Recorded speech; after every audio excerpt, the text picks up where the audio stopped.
Hey all, here are OS Reviews. In this video, we're taking a closer look at the Blackview FORT 2. This is a relatively inexpensive entry-level, budget, rugged Android smartphone, sitting roughly in the 200-ish price range. And with that in mind, it's not the most ambitious phone that we've seen from Blackview. They've actually created thermal camera phones that can see in the dark, devices with gigantic batteries that have a powerful LED flashlight, or even some of the world's cheapest folding screen phones. That's right, foldable phones that Blackview has produced previously as well. By comparison, this is much more tame when it comes to the design in order to hit the entry-level price. However, I will say for a rugged phone, it's relatively slim, so it actually feels closer to a normal device as compared to the chunky, giant, rugged phones that we've seen previously from other brands as well as from Blackview themselves, as we can see here side by side. And of course, as a rugged phone, it means if you drop this thing into water up to 1.5 meters for sessions up to 30 minutes at a time, it's going to be perfectly sufficient.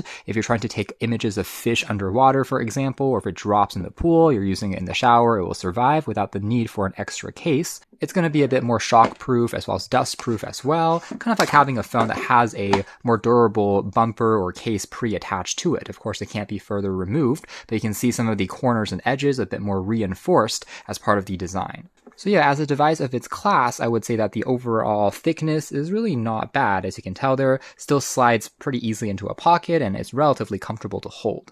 Otherwise, some quick top-line specs here are inclusive of a 5,000 mAh capacity battery inside, which is pretty standard for phones these days, but can still last you through mostly a day, day and a half without too many issues. It charges up using 18 watts. You're using Type-C, taking a little north of an hour and 30 minutes to fully top up, so not the fastest, but decent. And the phone comes in two color combinations, either black or this white variant, having kind of a gradient-like finish that shimmers against the light, maybe reminiscent or inspired by certain nothing phone devices. However, on here, it's just a plastic overlay instead of being actually transparent or being able to see the components inside. It's just a design on the back cover, but still not a bad-looking phone. Now, with that being said, the camera situation on this phone is mostly for decorative purposes. We have a primary 16 megapixel lens, and that is more or less it. Possibly one additional depth sensor for taking portraits, but there is no ultra wide angle lens. There is no optical zoom on here. As you can see here, the bottom dot is really just for symmetry purposes, and the other one is just an LED flash. So it's likely they were inspired by camera-centric phones, but it's mainly just an aesthetic touch on here. At least it doesn't protrude too much and still lies relatively flush when you're setting it down. Now the phone does have metal rails, inclusive of a power button, which has the optical fingerprint scanner, which is relatively fast and responsive. Standard volume keys, and then located on the bottom here is also a single loudspeaker. Now it's not a stereo speaker on this unit, which is a little bit of a shame, but it is what it is. Located on the left-hand edge, you also have a remappable hotkey, for example, triggering the flashlight, as well as accessing other quick shortcuts that you can set using the software that we'll see later on. And also one feature that I do like, which is a SIM card as well as micro SD card tray, does not need a specialized tool for you to remove it. We've seen this previously on some Japanese phones as well, but I think it's pretty thoughtful. You can simply pop it off like so, using this easy release store, and you have two dual nano SIM card slots, or the second one can hold a micro SD card, and there's either 128 or 256 gigabyte version configurations for the ROM, along with 8 gigabytes of RAM. Although if we look at the packaging here, it actually states 24 GB RAM, and that's because there is 16 gigs of virtual RAM expansion. Again, this is not exactly the same thing. It's technically borrowing some of the ROM or storage space to simulate RAM. It's better than nothing, but again, keep in mind that the actual physical RAM on the phone is around 8 gigs, which is still not bad, I would say, for an entry-level device. And before we dive deeper into the design as well as performance, I'll also mention it does come with NFC on board as well for contactless mobile payment, including Google Wallet services, which is actually pretty nice to see on a device in this price range. And this is an unlocked 4G LTE device, so it's going to work best with T-Mobile here in the US, or of course if you're in Europe and Asia, it's going to be less restrictive, but it's not quite a 5G chip, just as a side note, because it's technically using the Helio G81, aka the MediaTek 6769, which is an octa-core 2 GHz processor, but it's not going to be flagship grade. It is more of an entry-level chip. We're also talking about a 13 megapixel front-facing selfie camera, and we also have a 6.56-inch IPS LCD display at HD Plus resolution, although it is a fast 90Hz refresh rate, should feel a little bit smoother with a 180Hz touch sampling rate as well. Now, with that being said, a full HD resolution, of course, would seem even sharper, although with fewer pixels to push around on a slightly more entry-level processor, it should mean that things still hold up a little bit better when it comes to fluidity. Otherwise, in terms of packaging contents, and here we also have just a quick user guide. So again, it should be drop resistant as well, and also the SAR or radiation limit here is also going to be displayed. You'll also find a standard USB Type-C to Type-A charging and data sync cable, as well as for some reason a kind of tray remover tool, even though it doesn't really need that on the design of this phone, as we talked about previously. And also there is a AC power adapter, which supplies up to the full 18 watts that you can use as well. Now taking a closer look at the display here on the front, we do have slightly larger bezels, adding a bit more shock absorbency to the sides. It's not bad, but also far from being super minimal if you care about the bezel size. And also does have a teardrop notch instead of a hole punch cutout for that front-facing camera, along with the earpiece and proximity sensors. Now, running the show here, we have a skin on Android, which they call DokeOS 5.0, and the phone actually originally shipped with Android 15, but what's kind of impressive here is that the device has since received a update to Android 16, despite the fact that it is an entry-level phone from a smaller manufacturer that has historically not provided as consistent OS-level updates in the past. So even though there is a bit of a question mark on the longevity of continued updates in the future, at least you can say it has received one OS update at the minimum. So in a way, gone are the days where these lesser known brands have provided 0 updates altogether. Hopefully they can continue to improve and keep that up. So anyways, over here on device settings, you can confirm that the virtual RAM by default looks like it's set to 4 gigs, but you can also increase that up to, again, 24 gigabytes total, but it will further decrease some of your storage space. Otherwise, this launcher does feel relatively unique in the sense that it has a bit more of iOS theming going on compared to stock Android's look. You can swipe down from the top here to turn down the automatic screen brightness, as well as turn on and off location services. Drag down to see a few more shortcuts and tiles being displayed. You can also swipe down from the middle of the screen to take a look at some news feeds, as well as universal search. As you can tell there, and also located on the left side is still going to be the typical Google News feed that you can trigger as well. So there has been a little bit of optimization here going on, and you also saw from previously there are plenty of wallpapers actually built on in, including a automatic carousel that can cycle through when you're connected to the internet of various background images when you are unlocking the phone, kind of taking a page from maybe Samsung and Huawei in that sense. But gives you plenty of options for you to kind of customize if you want to turn on and off some of these modes. You can also instead swipe down to access something like the notification center if you don't want to use the newsfeed, in addition to some double tap gestures as well that you can turn on or off. In terms of installed apps, you have all the standard Google ones here, including the Google Play Store that's going to be available as well. And then located on the next panel, you do also get a handful of the obligatory AI apps. Now, of course, you can always uninstall these or ignore them, but as is the trend these days, even smaller brands like Blackview are jumping on the ship as well. So you can find some chat services. And now, again, it's really not that different from just using Gemini or DeepSeek, ChatGPT yourself, but there are some, again, built-in ones by default that you can refer to, including the recommended versions of video generation tools as well that you can further play around with those large language models. Regular Gemini is also here, and also a handful of recommended apps. Now, luckily, none of these are pre-installed in your system's storage. You can simply tap to install them if you want to use these titles, but there's a couple of suggestions. You can also long hold to remove this folder as well. And then under the daily apps section, you'll also find their version of utility tools like a calculator. So you can see it's all been slightly redesigned from a UI perspective. Also a basic sound recorder, which is nice to see because it's not built in by default into stock Android. You can change the file type as well. In fact, here's a quick audio demo of what the microphone quality is like. Test, 1, 2, 3. Here's a quick audio demo of what the microphone quality is like.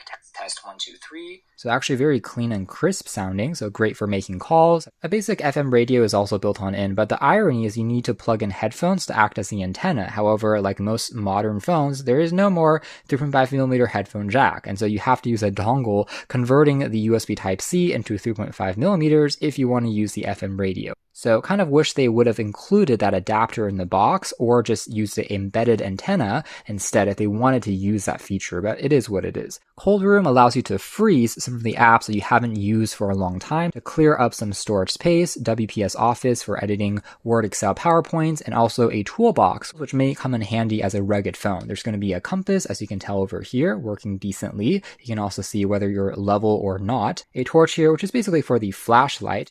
A sound meter can also measure your ambient volume levels and use the microphone there to test that, in addition to some alarms that you can trigger for flashing to get people's attention if you are in a SOS panic mode. So you get the idea. Some of these tools may come in handy. You're able to use this device in slightly more extreme environments. Now jumping into more system settings, some more advanced options include adjusting the theme of the UI, as well as under display, we also can trigger something like a nightlight mode. If you're trying to read, it turns off some of the blue light filter, making the screen a little bit more yellowish in tint. There's also a dedicated reading mode, which triggers kind of a black and white mode, as you can tell here, kind of like simulating e-ink, but obviously it's still a LCD screen at the end of the day. Instead of being transflective or sunlight readable, but still you have this mode that you can play around with. Further down below here, we also have some different color adjustments, including a vivid mode, as well as if you want to make the display a little bit warmer versus cooler in color temperature, you can change this manually as well. And yes, when the device is being charged, you can tell there is a LED notification light on the very top as well that you can turn on and off for things like charging, as well as indications. Plus, last but not least, you're able to change the screen refresh rate, dialing down to standard 60 Hz to consume a little bit less power. Additional customization for displaying things like the battery percentage, different types of notifications, network speed can also turn on and off for the status bar.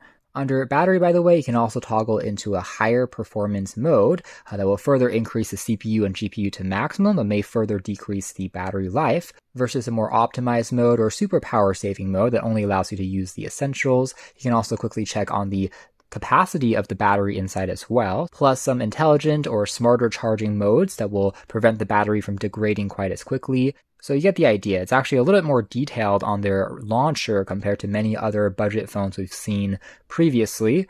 And for the 128GB version, you still have over 100 gigs free out of the box as well. For the side key function, this is the aforementioned red hotkey. You're able to one-click, double-click, or long press to access different commands. So right now I've set a double press to activate the torch or flashlight, as you can tell there, as a quick shortcut. But instead, I can also set it to other features, including other specific apps I have installed on the phone, opening it with a single click, double-click, or long press. As for under auxiliary functions, you can also enable a glove mode. Let's say it's a winter time or you're riding a motorbike, you have some type of additional cloth covering up your hand. You can see it's still going to be responsive even with this additional layer on the screen. In fact, they even have a speaker cleaning mode, a function that might be borrowed from the Apple Watch, using sound waves and vibrations to dispel any water that's been left inside of the speaker grill if you've taken a dive with it. Point being, it's relatively feature-rich from a UI perspective. Now let's jump into some more specific features, including the camera next. I would say that the performance here is merely okay. So not really worth writing home about, but you still have access to basic controls like HDR, aspect ratio. There is Google Lens integration for scanning in barcodes, and some basic scene filters can be played around with here as well. Grid composition are just a couple of other examples that we see. As for video, you are able to record up to full HD resolution, and it is relying completely on EIS rather than having something like OIS, which is kind of the norm for a super entry-level device. You also find a more pro mode here though for adjusting properties like ISO, white balance, even the focus point can be adjusted here as well. As for results, as you can tell here, HDR does at least try and help compensate for some of the shadows, still pulling in some details and textures in the skies. As you can tell here, it is a little on the oversaturated side,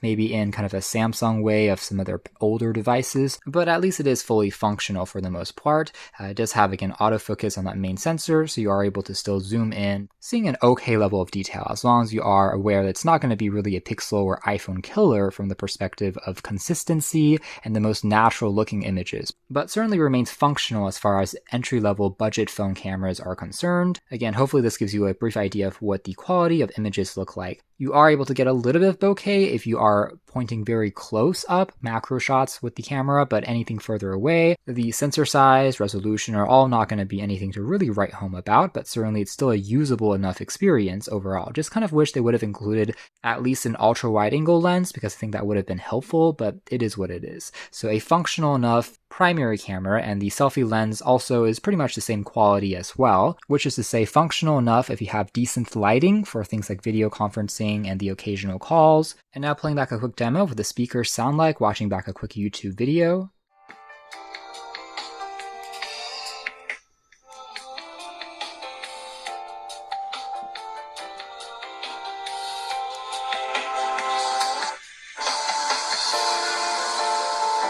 So turning it down there, I would say that the single loudspeaker is not bad in terms of volume output. It doesn't actually distort too much. So certainly not the worst sounding single speaker I've heard, but of course not quite as immersive as a stereo setup. But at the very least, it gets plenty loud. If you are just casually watching some YouTube videos, it will do the job just fine. Again, screen quality here I would say is also decent. It's nothing to necessarily write home about in terms of sharpness, nor in terms of super rich contrast from something like an OLED or AMOLED display. But it definitely gets the job done, and colors are not bad looking from a contrast and saturation perspective for a LCD panel. And overall smoothness and responsiveness moving around the UI while doing some basic tasks like watching YouTube, web browsing actually feels surprisingly not all that shabby considering the entry-level processor inside. As you can tell here, thanks to the faster touch sampling as well as refresh rate of the screen, it actually feels maybe a little bit faster than you would anticipate. The phone doesn't seem to thermal throttle too much either when handling these more entry-level tasks, so just for moving around the UI, it's perfectly fine.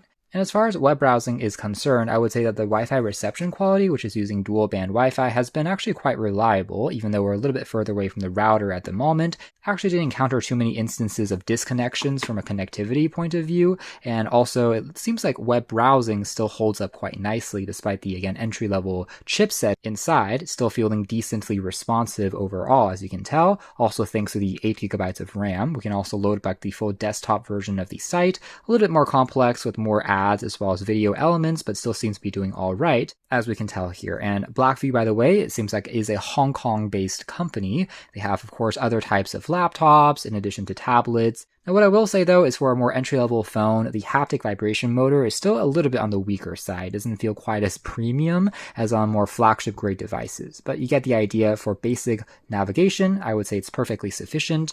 And the same applies when it comes to doing a little bit of casual gaming as well, but the emphasis here is going to be on lightweight and casual because, again, it doesn't have the most advanced GPU in the world. But for simple tap-and-go style games, puzzle games, even social media apps like WhatsApp, Instagram, Meta, aka Facebook, it will still be perfectly fine as long as you have a little bit more patience for it to load initially. It'll do all right. However, if you're getting to more heavier gaming territory, things like Asphalt, PUBG, even Minecraft at higher graphic settings, then you'll definitely want to look for a device that has a slightly more advanced processor, or preferably GPU, if you are more of a serious AAA style gamer. I mean, for casual gaming, it might still get you by all right, but definitely expect a bit more choppy frame rates as well as slightly longer loading times for extremely graphically demanding titles. But again, for just casual phone use, if you're primarily using it for just the basics, it should still be all right. So there we have it. That's more or less it as far as our hands-on look at the Blackview FORT 2 Android rugged smartphone. Again, this one is not the most ambitious device from them, however, it does offer a slightly more slimmer design, relatively lightweight as far as rugged phones are concerned, and a decently stylish as well without really breaking the bank. But it also comes in the form of a processor, which is in this budget territory. Additionally, the cameras are merely functional rather than really blowing you away, but it's all kind of expected as well. What you are paying for, though, is a phone that has a slightly more durable build, and when it comes to drop resistancy as well as waterproofing that you don't usually see, as well as not bad general smoothness and responsiveness when it comes to the essentials, including a clear microphone as well as a loud enough loudspeaker with good antenna reception as well. So it gets those basics right, but if you're looking for a more ambitious phone, well, you'll likely have to splurge for a little bit more, but gives you an idea what an entry-level smartphone or a rugged phone looks like here in 2026. You can check out more details if you are interested in something like this in the links down below, but for now that's been our video. Thanks for watching here at OS Reviews.